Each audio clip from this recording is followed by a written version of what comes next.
Hello everyone, hey, in this video we are going to discuss how to install NotebookLM on Chromebook. So with that being said, let's get started. Let me tell you that NotebookLM is the AI powered note-taking application. On the latest version of ChromeOS, you get the application pre-installed. If you are using the older version of ChromeOS, then you can simply update your device. For that, simply open settings, click on about ChromeOS and check for ChromeOS update.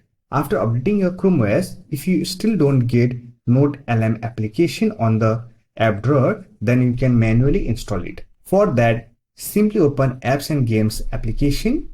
Here on the search option, search for NotebookLM and select it from the search result. Now click on Install from Web. It will open the installation window. Here click on Install and wait for the install process to complete. Once it gets installed, you can simply open it from the app launcher. For that, click on launcher icon and here on the app drawer, look for NotebookML. If you want, you can also pin it to Chromebook self. So that's it for this video. Hope this video was helpful to you. If you found this video helpful, don't forget to hit that like button and subscribe the channel for more videos like this. Bye for now. See you next video.